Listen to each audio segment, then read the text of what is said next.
Hello दोस्तों, मैं प्रद्युम्न आप सभी का स्वागत करता हूं PS0099 क्लासेस के एक नए वीडियो लेक्चर में। आज के वीडियो लेक्चर में हम लोग देखने वाले हैं DLED सेकेंड सेमेस्टर में हिंदी के अतिलघुत्तरीय प्रश्नों को, जो कि हमारे previous year question paper 2015, 16, 16 second और 17 के होंगे। पिछले वीडियो में हम लोगों ने हिंदी में बहुविकल्पीय प्रश्नों को 2015 से 2022 तक प्रीवियस ईयर क्वेश्चन को कवर कर लिया है। आज हम लोग उसी के आगे अतिलघुत्तरीय प्रश्नों को देखेंगे। तो चलिए शुरू करते हैं। प्रश्न नंबर 1 है, ध्रुट पाठ का क्या अर्थ है? तो चलिए देखते हैं। तो ध्रुट पाठ का अर्थ होता है शीघ्रता से पढ़ना। प्रश्न नंबर 2 है, स्वर और व्यंजन में क्या अंतर है? तो चलिए देखते हैं। तो स्वर वे ध्वनियाँ हैं जिनका उच्चारण स्वतंत्र रूप से बिना किसी अन्य वर्ण की सहायता के किया जा सकता है। हिंदी में कुल 11 स्वर होते हैं। दूसरी ओर जिन वर्णों का उच्चारण बिना किसी अन्य वर्ण के संभव नहीं होता उन्हें व्यंजन कहा जाता है। यानी स्वर वे ध्वनियाँ होती हैं जिनका उच्चारण स्वतंत्र रूप से होता है, इसके उच्चारण के लिए किसी अन्य वर्ण की सहायता नहीं पड़ती है। जबकि व्यंजन जो होता है ये बिना स्वर के सहायता से उच्चारित नहीं किया जा सकता है। यानी जो व्यंजन होता है इसके लिए किसी अन्य वर्ण की आवश्यकता होती है। तो ये आपका हो गया स्वर और व्यंजन। प्रश्न नंबर 3 है, ध्रुत पाठ का क्या अर्थ है? रिपीटेड क्वेश्चन है।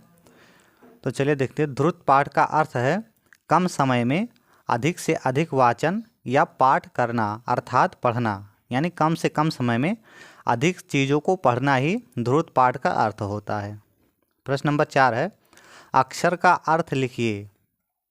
देखिए, जो आपका होता है जो नाशवान ना हो उसे अक्षर कहते हैं। यानी देखिए, क्षर का अर्थ है नाश होना तथा आ का अर्थ है नहीं। तो किसी भी अक्षर का नाश नहीं होता, अक्षर मिलकर शब्द का रूप लेते हैं। यह आपको हो गया अक्षर का अर्थ। यानी अक्षर वे होते हैं जो नाशवान ना हो, अर्थात जिनका नाश ना होता हो। क्षर का मतलब होता है नाश होना और आ का अर्थ है नहीं। प्रश्न नंबर 5 है, आदर्श वाचन किसे कहते हैं? तो शिक्षक द्वारा उचित सुर, लय, गति, विराम चिन्हों का प्रयोग करते हुए जो वाचन किया जाता है उसे आदर्श वाचन कहते हैं।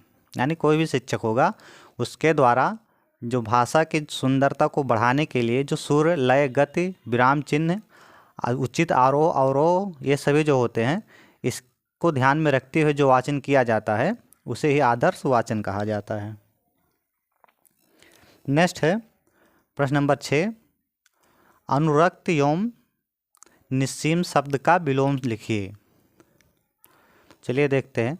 अनुरक्त का विलोम आपका विरक्त होता है, निस्सीम का विलोम आपका होता है असीम। नेक्स्ट हमारे यहाँ शुरू होता है 2016 के अतिलघुत्तरीय प्रश्न। प्रश्न नंबर 1 है, अंश और अंश शब्द का क्रमशः अर्थ लिखिए। पहला आपका है अंश, दूसरा अंश। चलिए देखते हैं। देखिए, पहले अंश का जो मतलब होता है उसका मतलब होता है भाग, दूसरे अंश का मतलब होता है कंधा। प्रश्न नंबर 2, स्वर किसे कहते हैं? तो अभी हम लोगों ने पहले ही देख लिया है। तो स्वर का अर्थ है ऐसे वर्ण जिनका उच्चारण अपने आप हो सके, जिनके उच्चारण के लिए दूसरे वर्ण के सहयोग की आवश्यकता ना हो। यानी स्वर ऐसे होते हैं, ऐसे वर्ड होते हैं जिनका प्रयोग जो होता है वो बिना किसी वर्णों की सहायता से होता है। प्रश्न नंबर 3, निम्नलिखित शब्दों के विलोम शब्द लिखिए। उत्थान और मूक ये दो शब्द हैं, इसका विलोम शब्द लिखना है। तो उत्थान का विलोम आपका होता है पथन, दूसरा मूक का होता है वचाल। नेक्स्ट हमारा प्रश्न नंबर 4, आ उपसर्ग से बनने वाले दो शब्द लिखिए। तो चलिए देखते हैं आ उपसर्ग से बनने वाले शब्द। पहला आपका है जन्म में हम लोग आ जोड़ेंगे तो आ जन्म हो जाएगा, गमन में आ जोड़ेंगे तो आगमन हो जाएगा, चरण में आ जोड़ेंगे तो आचरण हो जाएगा।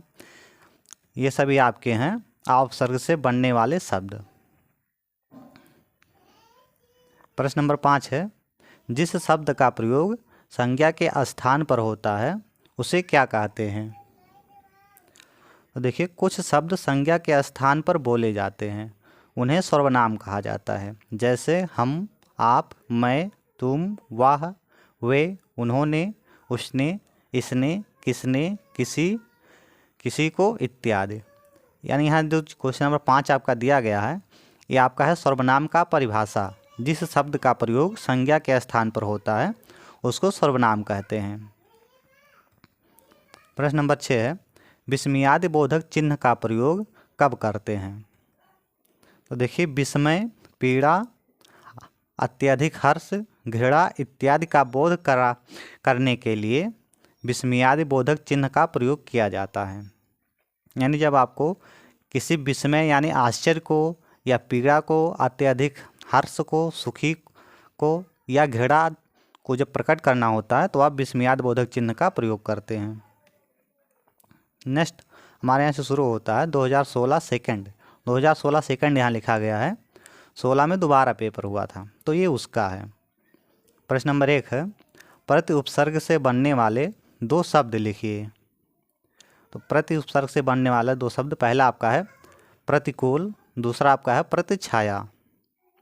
उपसर्ग जो होता है किसी शब्द के पहले लगकर सार्थक शब्द का निर्माण करता है। तो यहाँ कूल में प्रति जोड़ेंगे तो प्रतिकूल हो जाएगा, छाया में प्रति जोड़ेंगे तो प्रतिछाया हो जाएगा।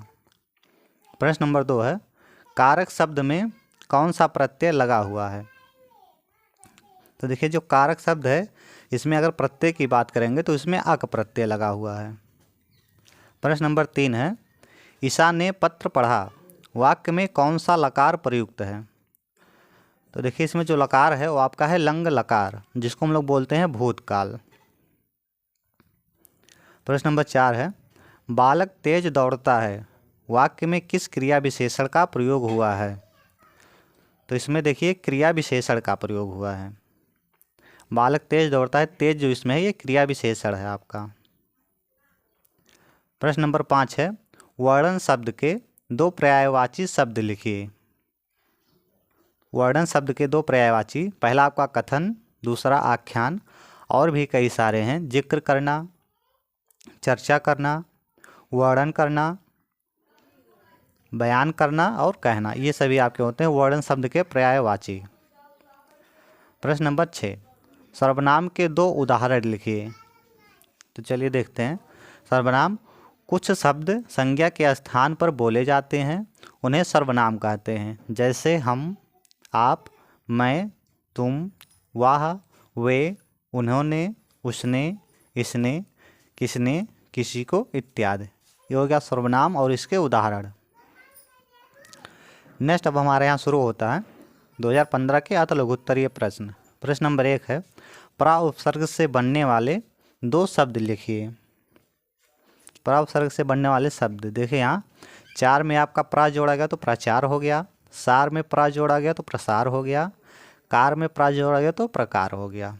ये सभी आपके हैं प्रा उपसर्ग से बनने वाले शब्द। और भी हैं प्रवाह, प्रचार, प्रहार, प्रयोग, फिर आपका है प्रताप, प्रबल। नेक्स्ट क्वेश्चन नंबर 2, प्रत्यय किसे कहते हैं? तो वे शब्दांश जो किसी शब्द के अंत में लगाए जाते हैं प्रत्यय कहलाते हैं। प्रत्यय को इंग्लिश में हम लोग बोलते हैं सफिक्स, और उपसर्ग की भांति एक नवीन अर्थ प्रकट करते हैं। जैसे लौकिक में एक प्रत्यय, मित्रता में ता प्रत्यय। तो ये आपके हो गए प्रत्यय और उसका एग्जाम्पल। प्रत्यय आपके होते हैं दो प्रकार के, जिनमें से पहला आपका होता है कृदंत या कृत प्रत्यय, दूसरा आपका होता है तद्धित प्रत्यय।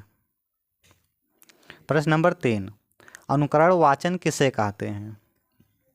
देखिए, शिक्षक के द्वारा बोले गए पाठ्यक्रम शब्दों को सुनकर जब बच्चे बोलने में उसका प्रयोग करते हैं तो उसे अनुकरण वाचन कहते हैं। यानी जैसे हम लोग देखते हैं छोटे बच्चे होते हैं, जब भी आप कोई शब्द बोलते हैं तो वो उसको सुनकर वही बात बोलते हैं, तो इसी को हम लोग बोलते हैं अनुकरण वाचन। यानी शिक्षक के द्वारा बोले गए शब्दों को जब बच्चे क्या करते हैं उसका सुनकर और अनुकरण करते हैं, यानी उसी शब्द को बोलते हैं, तो उसी लोग को हम बोलते हैं अनुकरण वाचन। प्रश्न नंबर 4, मौन वाचन के दो उद्देश्य लिखिए। तो मौन वाचन के दो उद्देश्य, पहला आपका है दूसरों को किसी भी प्रकार की बाधा पहुंचाए बिना पाठनीय सामग्री का भाव ग्रहण करना, ये पहला हो गया मौन वाचन का उद्देश्य।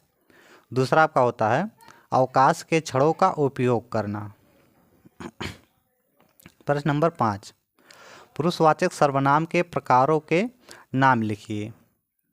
तो चलिए देखते हैं। तो पुरुषवाचक सर्वनाम 3 प्रकार के होते हैं, जिनमें से पहला आपका होता है उत्तम पुरुष यानी बोलने वाला, जैसे मैं और हम। दूसरा आपका होता है मध्यम पुरुष, मध्यम पुरुष यानी कि जिसे बोला जाए, जैसे तू, तुम और आप। तीसरा आपका होता है अन्य पुरुष, ये जिसके विषय में बोला जाए, जैसे वह, वे, उसने, उन्होंने आदि।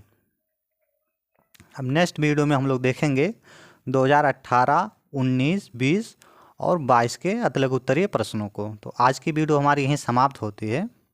अगर हमारी वीडियो आपको पसंद आई हो तो चैनल को सब्सक्राइब करें और अपने दोस्तों को भी शेयर करें। यदि आपको क्लास का PDF चाहिए तो नेक्स्ट वीडियो में जब हम लोग देखेंगे 2018 से 22 तक के अतलग उत्तरीय प्रश्नों को, तब आपका इस क्लास का PDF 15 से 22 तक का पूरा उसी क्लास में मिलेगा। जय हिंद।